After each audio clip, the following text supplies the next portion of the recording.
after 16 seed FDU upset 1 seed Purdue in the March Madness tournament. I got inspired to do a football version of March Madness. We have 64 teams here. I based the seedings off the College Football News website, which ranked all 131 teams based on strength of schedule, eye tests, and head-to-head games when possible. I'll quickly show all 4 quadrants. Feel free to pause to see all the seedings and matchups before we get into the games. The upper left quadrant, the upper right quadrant, the lower left quadrant, the lower right quadrant. We kick things off with the number 1 overall seed in the tournament, Georgia, taking on 16 seed SMU, and Georgia would handle business in this game as they go up big, so this late touchdown by SMU was absolutely worthless, as Stetson Bennett and Ringo would advance to the next round. 8 seed UCF and 9 seed Cincinnati weren't in a game that was much closer. Cincinnati would open the floodgates in the second quarter with this touchdown and would end the game up by 24. And everyone knows the most common upset in March Madness is the 5 and 12 seed, but this time around the 5 seed Pitt team would handle business against 12 seed Boise State. But 4 seed Tulane and 13 seed Syracuse would finally give us that March Madness upset, as Syracuse would go up by 21 in the third quarter with that touchdown, and then put salt in the wound in the fourth. This 11 seed Arkansas team was one of the more talented double-digit seeded teams in the tournament, and it showed against 6 seed Illinois,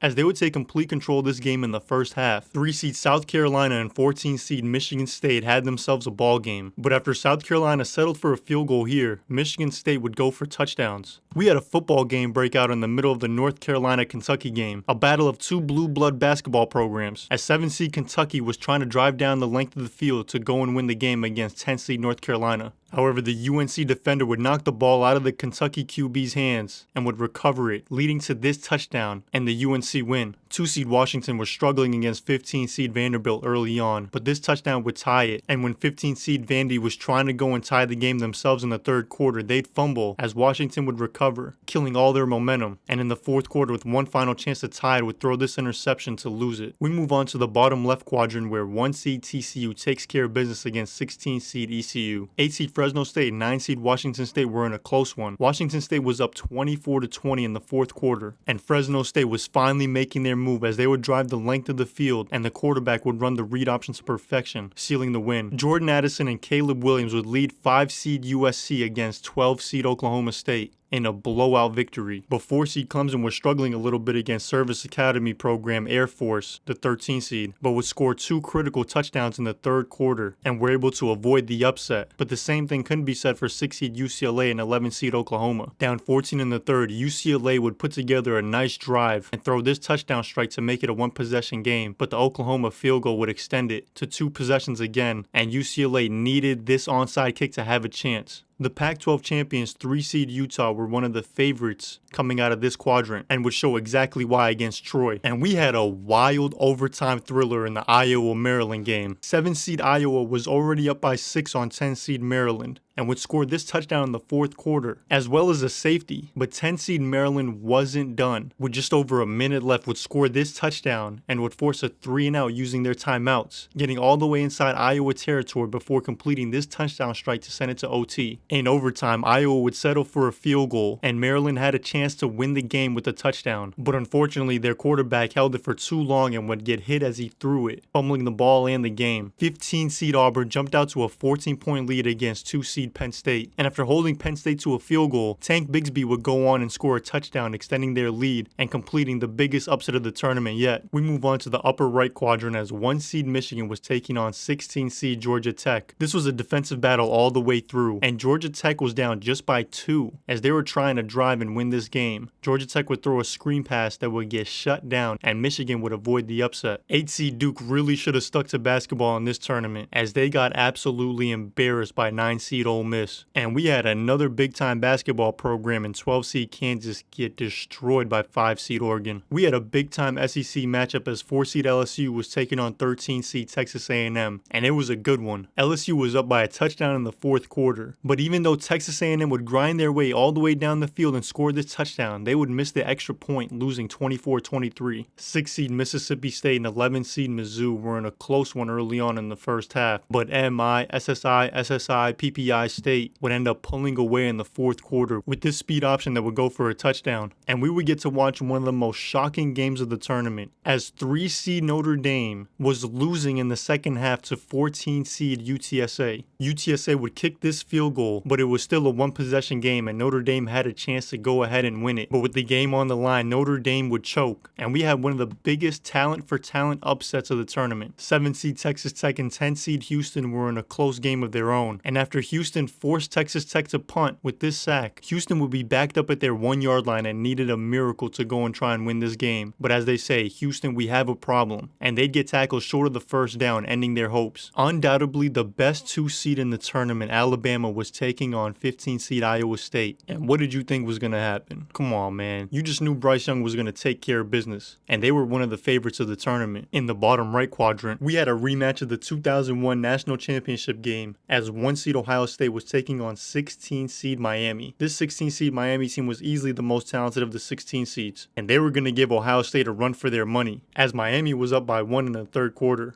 But this Ohio State touchdown would reclaim the lead, and this late fourth quarter score would extend it. 8-seed Louisville and 9-seed Wisconsin were in a dogfight, as Wisconsin was trying to drive and tie the game up. They would be able to throw this touchdown strike in the back of the end zone, and it looked like we were headed for overtime tied at 14. But Louisville had different plans, as they would take this run on 3rd and 3, convert the first down, and put them all the way into field goal range, kicking the game winner. We had another ridiculous game in the 5 vs 12 matchup, as 5-seed Oregon State was trying to reclaim the lead against 12-seed Purdue, and Oregon State would be able to punch it in from a yard out, so Purdue needed to drive the length of the field to try and score and send this game to OT. 12-seed Purdue disappointed in real life as the 1-seed in the basketball tournament, but was making their school proud in this one. After tying it up, they had a chance at the end of the game to actually win it and would complete this Hail Mary, but would get tackled short, sending this game to OT. Oregon State scored a touchdown in their first overtime, and Purdue would answer and then kick a field goal in the second, and then stop Oregon State, completing the upset. 13-seed Baylor would continue the upset trend as they take down 4-seed Florida State, and 6-seed Texas was struggling against 11-seed Wake Forest in this one. Texas would be able to claim the lead in the fourth quarter with this long field goal, but Wake Forest wasn't backing down, and they would convert this 3rd and 3, putting them in at least field goal range. But they wanted more than that and would complete this touchdown pass to take the lead and complete the upset, as the 11, 12, and 13 seeds all had an upset in this quadrant. 3-seed Kansas State was trying to dead that trend against 14-seed Arizona,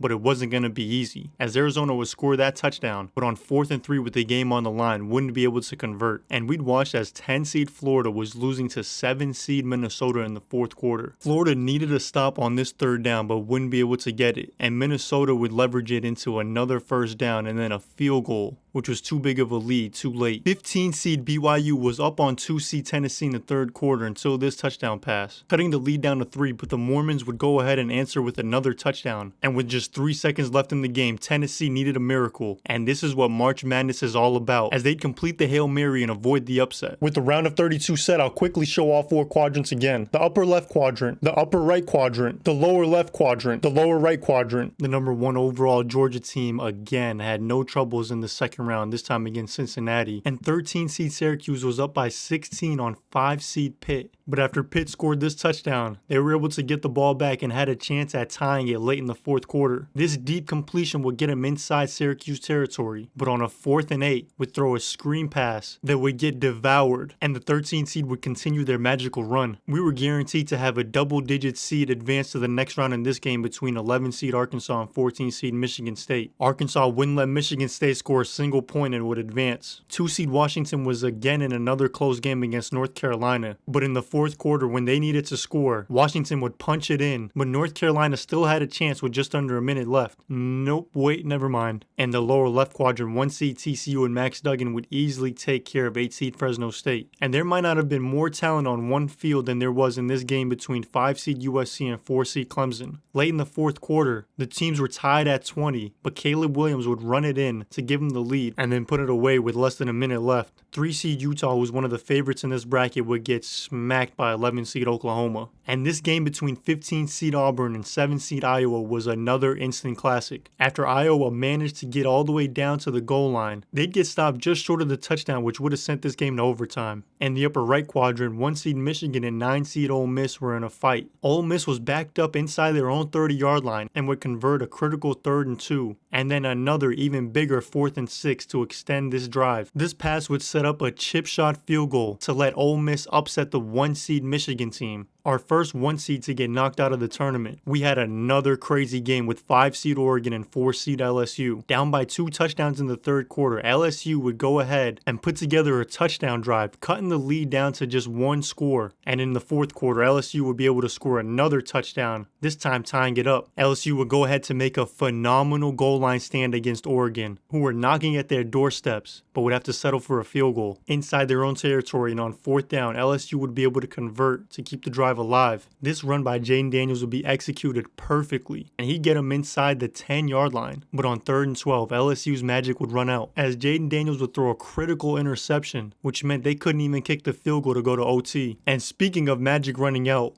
14 seed UTSA, who had just upset Notre Dame, was getting humbled by Mississippi State as their run would come to an end. Heavy favorite 2 seed Alabama was down by 11 to 7 seed Texas Tech, but this Bama team was just too talented and they weren't going to just fall over. In the third quarter, they'd be able to put together a touchdown drive, cutting the lead to 4. But with the game on the line, 4th and 6, Bryce Young would throw it into the dirt, but they had another chance. This time on 4th and 2, Jahmyr Gibbs would get stuffed. The 1 seed Buckeyes were down by 1 to 8 seed Louisville in the fourth quarter until Jackson Smith and Jigba caught this touchdown. After getting the 2-point conversion, they were up by 7, but Louisville would answer right back. And just as it looked like we were going to go to OT, on 2nd and 22, CJ Stroud would find JSN wide open for the touchdown, as Ohio State would advance to the Sweet 16. 13 seed Baylor would continue their magical run, as they would end 12 seed Purdue's run. And every time 11 seed Wake Forest would try to get back in the game against 3 seed Kansas State just kept on answering. And this stand at the goal line would end any hopes of Wake Forest making the comeback, as they would advance to the Sweet 16. After it took 2 seed Tennessee a Hail Mary on the very last play of the game to win last round, they would put the biggest beatdown of the tournament on 7 seed Minnesota, as they scored almost 50 points in this rout. After another crazy round, the Sweet 16 is here. And again, I'll quickly show the 4 quadrants. Pause if you need to. Upper left, upper right, lower left, lower right. I think everybody just kind of expected the number 1 overall seed Georgia to handle business against 13 seed Syracuse. But after Syracuse would kick this field goal to go up by 10, Georgia fans were panicking. But on 3rd and 17, Georgia would throw this absolute strike. But it was too little too late, as Syracuse would complete the biggest upset of the tournament yet, and 11 seed Arkansas was trying to replicate what 13 seed Syracuse had just done. Even though 2 seed Washington took an early lead, Arkansas would get the last laugh. 1 seed TCU was taking on a talented 5 seed USC team, and after USC jumped out to a big lead, TCU was trying to make the comeback, and it looked like Max Duggan was at least going to give TCU a chance, as he was making beautiful throws. But with just under a minute left and no timeouts, this sack by USC would kill TCU's momentum. 15 seed Auburn's magical run would end to 11 seed Oklahoma, as 5 seed Oregon was trying to make it competitive against 9 seed Ole Miss, and this fourth quarter touchdown would make it look like it was a closer game, but Jackson Dart would put them in the dirt. 7 seed Texas Tech, who had just upset Alabama, was looking to beat up on 6 seed Mississippi State, and they do just that. And after 1 seed Ohio State struggled in a couple of close games, they'd finally pull away from 13 seed Baylor. 2 seed Tennessee would reclaim the lead in the third quarter against 3 seed Kansas State, but ultimately the Kansas State offense was just too powerful, as K-State would be our final team to advance to the Elite Eight. The Elite Eight is finally set, and these are our games. Pause if you need to take a look before we keep rolling. We had a great game between our 2 lowest remaining seeds, 13 seed Syracuse and 11 seed Arkansas. After Arkansas took a 10-0 lead, Syracuse wouldn't be able to put up a critical touchdown on the board on this drive and would get held to a field goal, and Arkansas would score another touchdown in the fourth, ending Syracuse's phenomenal run. 11 seed Oklahoma would take the early lead on 5 seed USC, going up 7-0 in the second quarter, but Caleb Williams would run the read option and tie it back up. And by the third quarter, Caleb Williams turned into Clark Kent as he ran a defender over on 3rd and 4 and would be able to score the touchdown. Even though Oklahoma would be able to answer with a touchdown of their own, USC's offense was just simply too powerful, and this 3rd and 1 conversion would end any hope that Oklahoma had. 7 seed Texas Tech was handling business against 9 seed Ole Miss, and this big time stop on 3rd and 1 would force Ole Miss to a field goal. But while they were kicking field goals, Texas Tech was driving down the field, and they were scoring touchdowns, as they'd punched their ticket to the Final Four and were waiting to see who they faced between 1 seed Ohio State and 3 seed Kansas State. Kansas State would be able to take the lead in the second quarter,